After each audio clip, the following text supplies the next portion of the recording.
बिस्मिल्लाहिर्रहमानिर्रहीम जी। मैं मोहम्मद यासिर गुंदल। आज हम जो है तीसरे चैप्टर की तरफ चलेंगे।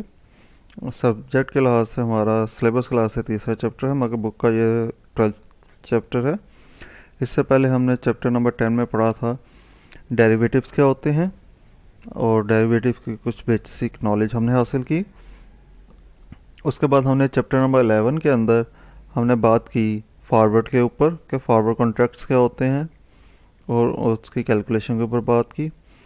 और अब हम जो बात करेंगे वो बात करेंगे जी कॉल ऑप्शन के ऊपर, यानी ऑप्शन के ऊपर। ऑप्शन की दो टाइप्स होती हैं, कॉल ऑप्शन और एक पुट ऑप्शन।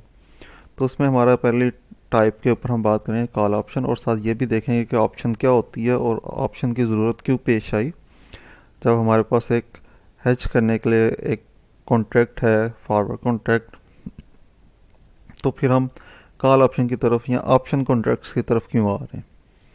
तो जैसे कि इस चैप्टर के अंदर स्टार्ट पे ही उसने हमें कहा, कुछ वार्निंग दी है हमें कि देखें जी, ये हमारे पास वार्निंग दी गई है कि ये कुछ थोड़ा सा टेक्निकल है। इसके अंदर पिछले टॉपिक्स की निस्बत कुछ चीज़ें कैलकुलेशन के लिहाज से ज़्यादा टेक्निकल हैं, तो परेशान होने की ज़रूरत नहीं है।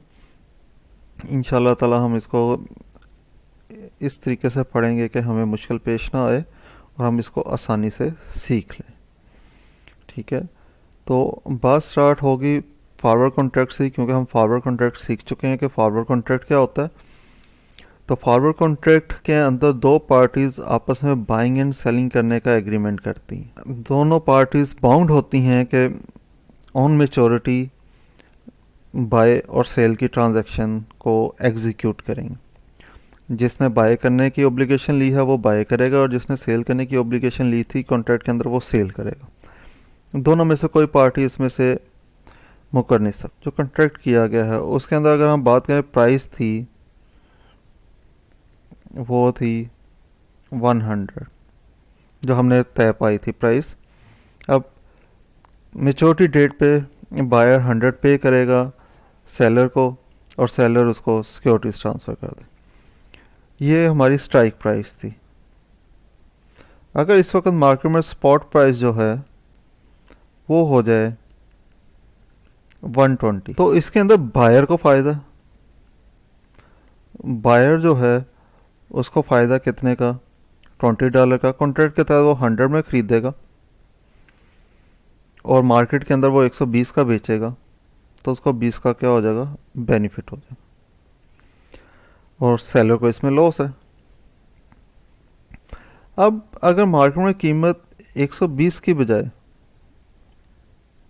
80 हो जाए, तो फिर क्या होगा, बायर को लॉस होगा कितने का, 20 का। उसको बायर को इसमें लॉस होगा। अब बायर कहता था मुझे हेज करने का क्या फ़ायदा हुआ, मैंने तो हेज इसलिए किया था कि मुझे नुकसान ना हो, मगर इसके अंदर तो मुझे फ़ायदा भी हो सकता है, नुकसान भी हो सकता है, तो मुझे तो ये हेजिंग का कोई फ़ायदा नहीं हुआ। तो मैं फॉरवर्ड कॉन्ट्रैक्ट या इस कॉन्ट्रैक्ट की तरफ क्यों आऊँ। या तो मुझे कोई ऐसा कॉन्ट्रैक्ट मिले जिसके अंदर मुझे जो है ये लॉस होने के चांसेस ना हो। क्या जब फ़ायदे वाली सिचुएशन हो, जब ये वाली सिचुएशन थी, तो उस वक्त तो मैं एक कॉन्ट्रैक्ट को एक्सरसाइज करूं, मगर जब ये वाली सिचुएशन आए उस वक्त मैं कॉन्ट्रैक्ट को एक्सरसाइज ना करूं।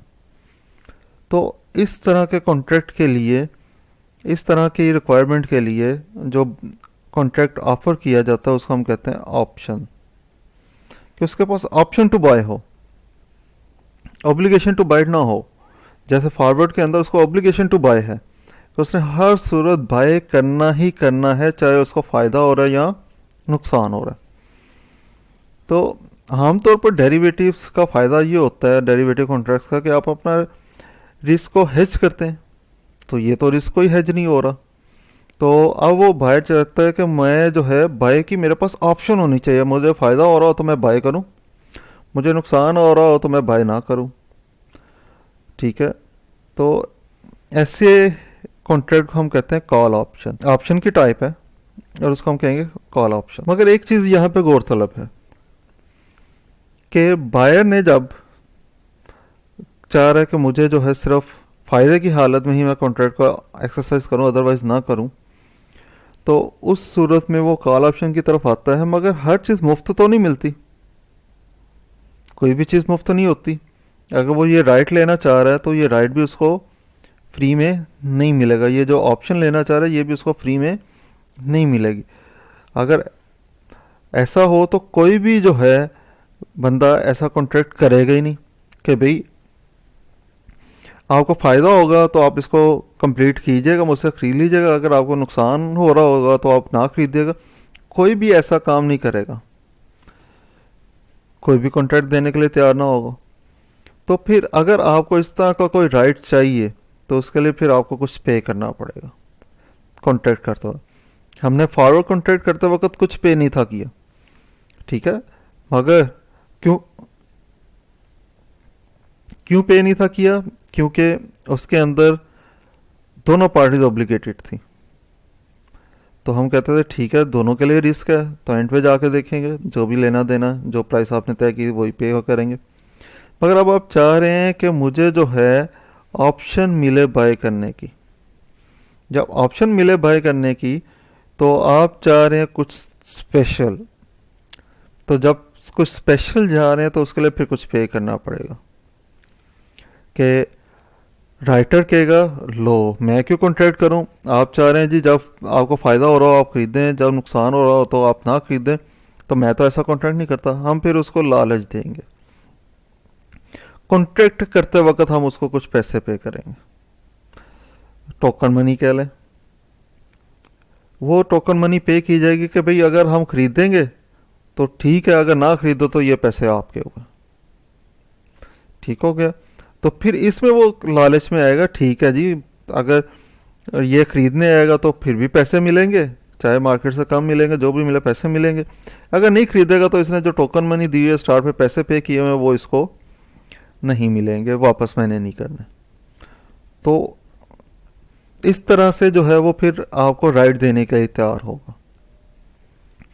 और एक चीज़ यहाँ पे बताता चलूँ कि ये जो टोकन मनी आप पे करेंगे ये पार्ट ऑफ प्राइस नहीं होगा। मींस अगर आपने प्राइस तय की है उसके ऊपर ऑप्शन में 100 रुपये, तो और आपने टोकन मनी जो पे किया है वो 2 रुपये पे किए हैं, तो ऑन मेच्योरिटी अगर आप उसको खरीदने जाएंगे तो आपने 98 पे नहीं करने, आपने 100 ही पे करने हैं, ठीक है। ये प्राइस ऑफ स्टॉक है जो अंडरलाइंग एसेट है, अंडरलाइन एसेट्स की ये प्राइस है। और ये जो प्राइस है ये आपने जो राइट लिया है, जो आपने ऑप्शन लिया है कि मैं खरीदूं या ना खरीदूं, ये उसकी प्राइस है, जिसको हम इनिशियल प्राइस या प्रीमियम कहते हैं। ऑप्शन प्रीमियम के नाम से इसको जाना जाता है, जो कॉन्ट्रैक्ट करते वक्त पे किया जाएगा। किसको पे किया जाएगा? ऑप्शन राइटर को, जो लिख के देगा आपको, ठीक है जी आपने खरीदना होगा खरीद लीजिएगा, नहीं खरीदना होगा ना खरीदिएगा, आपकी मर्जी। अगर आप खरीदने आएंगे तो मैं इनकार नहीं करूंगा बेचने के लिए, मैं अपने आप को बाउंड करता हूं कि हर सूरत आपको बेचूंगा।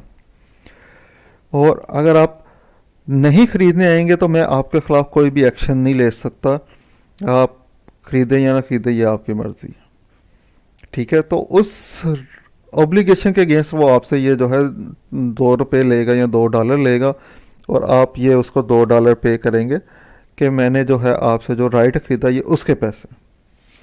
और जो प्राइस तय की होगी अंडरलाइंग एसेट को खरीदने की, वो आपने पूरी की पूरी ही पे करनी है।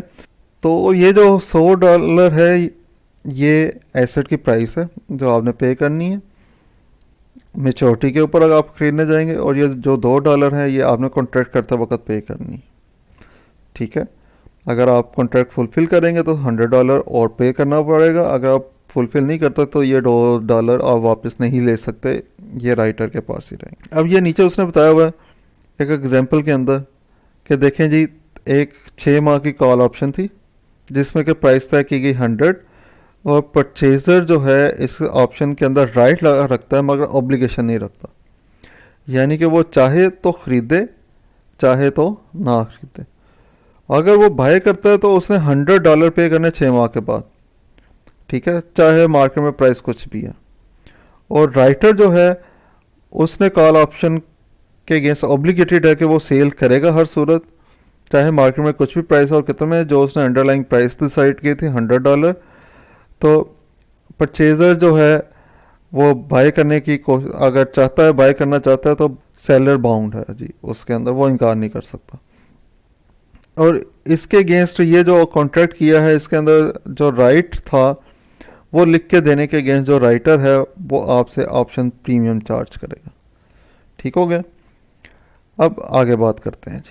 कॉल ऑप्शन के लिए कुछ की एलिमेंट्स हमें पता होने चाहिए, जिसके अंदर सबसे पहला है जी परचेज़र। दो पार्टीज इन्वॉल्व होती हैं, एक परचेज़र होता है और एक राइटर होता है। परचेज़र वो है जो कि प्रीमियम पे करेगा राइट खरीदने के अगेंस्ट, और वो अपने पास उस राइट को रखेगा और ऑन मैच्योरिटी वो फैसला करेगा कि मैंने अंडरलाइंग एसेट खरीदना है या नहीं खरीदना। अगर खरीदना होगा तो वो जाके पेमेंट करके एसेट खरीद लेगा, मगर मेन चीज़ वो ऑब्लिगेटेड नहीं है खरीदने के लिए। ठीक है, वो ऑब्लिगेटेड नहीं है।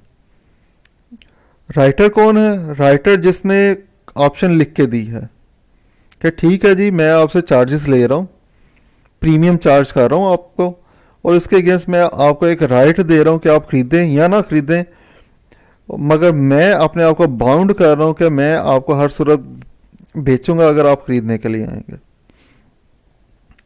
तो दो पार्टीज होगी, एक परचेज़र है और एक राइटर है। परचेज़र के पास ऑप्शन होती है, वो उसके पास राइट होता है। राइटर जो है वो ऑप्शन लिख के देता है और उसके अगेंस्ट वो पैसे चार्ज करता है और वो ऑब्लिगेटेड होता है। तीसरा पॉइंट है जी हमारे पास स्ट्राइक प्राइस। स्ट्राइक प्राइस को हम एक्सरसाइज प्राइस भी कहते हैं। ठीक है, और ये एग्रीड प्राइस होती है बाय और सेलर के दरमियान के ऑप्शन को अगर एक्सरसाइज किया जाएगा तो एसेट कितने पे खरीदा या बेचा जाएगा। ठीक है, इसको स्ट्राइक प्राइस भी कहते हैं और इसको एक्सरसाइज प्राइस भी कहते हैं। एक्सरसाइजिंग क्या होता है जी? एक्सरसाइजिंग का मतलब होता है कि परचेजर रेडी है, उसने सेलर को कह दिया है, राइटर को कह दिया कि जी ठीक है, आप मुझे शेयर्स दें, मैं आपको पेमेंट कर रहा हूँ। अपने राइट को एक्सरसाइज करना।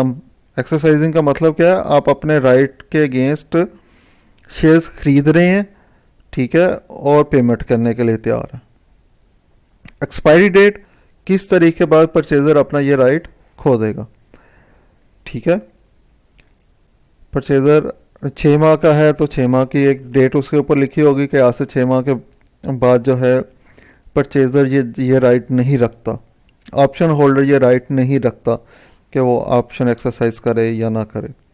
तो एक डेडलाइन होती है, एक एक्सपायरी डेट होती है। ये एक्सपायरी डेट हमारी ऑप्शन की होती है। ठीक हो गया जी। 5 मेन चीज़ें आपको पता होनी चाहिए। परचेजर कौन है? जिसने ऑप्शन खरीदी है और वो उसने राइट परचेज किया है। राइटर कौन है? जिसने वो ऑप्शन लिख के दिया और अपनी ऑब्लिगेशन बनाई है, जी मैं हर सूरत फुलफिल करूँगा। स्ट्राइक प्राइस ऑप्शन के ऊपर लिखी गई एसेट की प्राइस है कि मुस्तकबिल में अगर परचेजर अपना राइट एक्सरसाइज करता है तो वो कितने पैसे अदा करेगा।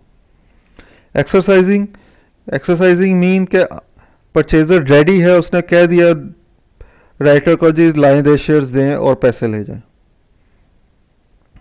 एक्सपायरी डेट, हर ऑप्शन की एक एक्सपायरी डेट होती है जिसके बाद जो है परचेजर अपना राइट खो देता है। और इसके बाद अगर हम बात करें ऑप्शंस के, जो है ये 2 टाइप्स थी, एक कॉल ऑप्शन होती है, एक पुट ऑप्शन होती है। और अभी हम जितना ही पढ़ें ये कॉल ऑप्शन है, जिसके अंदर खरीदने वाले के पास राइट है और बेचने वाला बाउंड है। ठीक है, उसको हम क्या कहेंगे? Call option. कॉल ऑप्शन के अंदर क्या होगा? खरीदने वाले के पास राइट है कि वो अंडरलाइंग एसेट खरीदे या ना खरीदे, और लिखने वाले के पास, राइटर के पास ऑब्लिगेशन है कि वो हर सूरत बेचेगा। और दूसरी होती है पुट ऑप्शन, जो कि इससे नेक्स्ट चैप्टर है, हम वहाँ पे डिस्कस करेंगे। तो ये 2 टाइप्स हैं। ऑप्शन के स्टाइल भी हैं जी। ऑप्शन के 2 स्टाइल होते हैं, वैसे तो 3 हैं मगर ज़्यादा मशहूर जो हैं वो 2 हैं, उन्हीं के ऊपर बात होगी। एक है यूरोपियन स्टाइल ऑप्शन और एक है अमेरिकन स्टाइल ऑप्शन। हमारी जितनी प्रैक्टिस होती है न्यूमेरिकल आमतौर पर वो यूरोपियन स्टाइल ऑप्शन के ऊपर होती है, क्योंकि यूरोपियन स्टाइल ऑप्शन के अंदर जो है आप एक्सरसाइज जब करेंगे, एक्सरसाइज डेट मेंशन होती है कि किस तरीके को आपने एक्सरसाइज करना है। ना आप उससे पहले एक्सरसाइज कर सकते हैं, ना वो उसके बाद एक्सरसाइज कर सकते हैं। लेट्स सपोज हम कहते हैं जी 3 महीने के बाद का टाइम है, ये जो ऑप्शन है 3 महीने की है, तो 3 महीने के बाद जो तारीख आएगी वो उसके ऊपर मेंशन होगी। आप उसी तारीख को शेयर्स बाय कर सकते हैं या और अपनी ऑप्शन को एक्सपायर होने दे सकते हैं। एक्सपायर होने का मतलब है आपने अपना राइट विड्रॉ कर लिया है, आप उसको एक्सरसाइज नहीं करना चाहते। ठीक है, तो यूरोपियन ऑप्शन आप एक स्पेसिफिक डेट के ऊपर जो ऊपर मेंशन की गई है उसी पे जो है आप उसको एक्सरसाइज कर सकते हैं, उससे पहले नहीं कर सकते, उसके बाद नहीं कर सकते। अगर आज 1 जनवरी है और हमने 30 जून के ऊपर डेट लिखी है तो इसका मतलब ये 6 माह की ऑप्शन है और उन 6 माह के अंदर अंदर हम उसको एक्सरसाइज नहीं कर सकते। हम उसको एक्सरसाइज करेंगे ऑन एक्सपायरी डेट यानी कि 30 जून के ऊपर।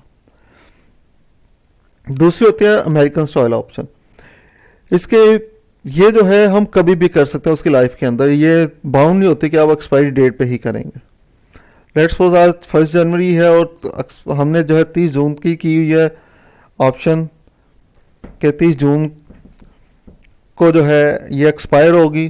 तो अगर ये अमेरिकन है तो मैं फरवरी में भी उसको एक्सरसाइज कर सकता हूँ, मार्च में, किसी भी वक्त किसी भी दिन उसको एक्सरसाइज कर सकता हूँ ड्यूरिंग द लाइफ, और 30 जून के बाद नहीं कर सकता। जबकि यूरोपियन में क्या था, मैं जनवरी में कर रहा हूँ और वो 30 जून को उसकी एक्सपायरी डेट है तो 30 जून को ही अपना राइट एक्सरसाइज कर सकता हूँ, उससे पहले अपना राइट एक्सरसाइज नहीं कर सकता। तो उसके दौरान मैं अगर उसको कहूँ जी ये देखें आप ऑप्शन है मेरे पास, मुझे शेयर दें, तो वो नहीं, यूरोपियन ऑप्शन एक्सपायरी डेट पे ही एक्सरसाइज होगी। जबकि अमेरिकन ऑप्शन जो है वो किसी वक्त भी एक्सरसाइज हो सकते हैं ड्यूरिंग हिज लाइफ। ठीक हो गया। अब उसके बाद है जी हमारे पास एक तीसरी ऑप्शन जो कि आमतौर पर नहीं डिस्कस की जाती, वो है बर्मुडियन स्टाइल। बर्मुडियन स्टाइल के अंदर जो है दोनों फीचर आ जाते हैं कि आप एक्सपायरी डेट पे भी कर सकते हैं और उससे पहले भी कर सकते हैं। मगर अगर पहले कर सकते हैं और एक्सपायरी डेट पे भी कर सकते हैं तो ये तो अमेरिकन स्टाइल में भी ऑप्शन है कि एक्सपायरी डेट तक किसी भी तारीख को आप कर सकते हैं, यानी एक्सपायरी डेट को कर लें या उससे पहले किसी दिन भी कर लें। तो बर्मुडियन स्टाइल में और अमेरिकन स्टाइल में क्या फ़र्क है? बर्मुडियन में जो है वो एक डेट स्पेसिफिक कर दी जाती है कि ठीक है जी हम हर महीने की 15 तारीख को अगर आप एक्सरसाइज करना चाहें तो कर सकते हैं, अदरवाइज एक्सरसाइज डेट पे जाके देखेंगे। ठीक है, एक डेट स्पेसिफिक कर दी जाती है। हो सकता है ये हर महीने के फर्स्ट डेट हो, हर महीने की 10th डेट हो, हर महीने की लास्ट डेट हो, तो ये जो भी उसके ऊपर मेंशन होगा आप उसके मुताबिक, यानी कि इसके अंदर आपके पास अमेरिकन स्टाइल की निस्बत यूरोपियन स्टाइल की निस्बत ज़्यादा आपके पास ऑप्शन मिल जाते हैं कि आपको हर महीने भी उसका मिल जाता है कोई ना कोई फेज़ बेचने के लिए, एक्सरसाइज करने के लिए सॉरी, और मैच्योरिटी पे भी। तो जबकि यूरोपियन में आपको सिर्फ एक्सपायरी पे होता है, अमेरिकन में तो जब मर्जी आप एक्सपायरी डेट तक जब मर्जी उसको कर सकते हैं। तो ये हमारे पास थी ऑप्शंस के ऑप्शन कितनी तरह की होती हैं। ऑप्शन 2 तरह की होती हैं, एक कॉल ऑप्शन, एक पुट ऑप्शन। अगर आपने ख़रीदने का राइट लेना है तो वो कॉल ऑप्शन है, अगर आपने बेचने का राइट लेना है तो वो पुट ऑप्शन है। ठीक है, फिर आप चाहते हैं कि आप ऑप्शन को किसी वक्त भी एक्सरसाइज कर लें तो आप अमेरिकन स्टाइल की ऑप्शन की तरफ जाएंगे। अगर आप चाहते हैं जी नहीं एक्सपायरी डेट के ऊपर ही एक्सरसाइज करेंगे तो वो यूरोपियन स्टाइल में जाएगी। और क्योंकि स्टॉक चेंज के अंदर जो है आप ट्रेडिंग की तरफ जा रहे होते हैं और आप स्पेकुलेशन की तरफ जा रहे होते हैं, आपका कोशिश होता है डेरिवेटिव के थ्रू स्पेकुलेट करके डेरिवेटिव से पैसे कमाएं, तो इसलिए तमाम कैलकुलेशन जो है वो यूरोपियन स्टाइल में होगी क्योंकि उसमें स्पेकुलेशन इन्वॉल्व होगी कि ऑन मैच्योरिटी पता नहीं क्या होगा। अमेरिकन तो किसी वक्त भी आप एक्सरसाइज कर लें उसी वक्त जो है आपको उसका बेनिफिट मिल जाएगा, मगर यूरोपियन स्टाइल ऑप्शन अगर आपने ख़रीदी है तो वो आप कब एक्सरसाइज कर सकते हैं? एक्सपायरी तक। तो एक्सपायरी तक पता नहीं क्या होगा, अनप्रिडिक्टेबल है उसके एक्सरसाइज डेट के ऊपर, तो इसलिए उसके अंदर स्पेकुलेशन ज़्यादा आ जाती है। जब तक वो एक्सपायरी डेट नहीं आएगी उसमें स्पेकुलेशन चलती रहेगी, पता नहीं कीमत ऑन एक्सपायरी जो है ये बेनिफिशियल होगी नहीं होगी, तो उसके अंदर जो है स्पेकुलेशन ज़्यादा होती है ट्रेड, इसलिए लोग ज़्यादातर यूरोपियन स्टाइल की तरफ जाते हैं, अमेरिकन स्टाइल की तरफ नहीं जाते। तो ये था जी बेसिक जो हमारे पास कॉल ऑप्शन क्या होती है, पुट ऑप्शन क्या होती है, और इसके बाद हम आगे बात करेंगे नेक्स्ट लेक्चर के अंदर इनकी कैलकुलेशन के ऊपर बात करेंगे। आज के लिए इतना ही काफ़ी है। Thank you very much.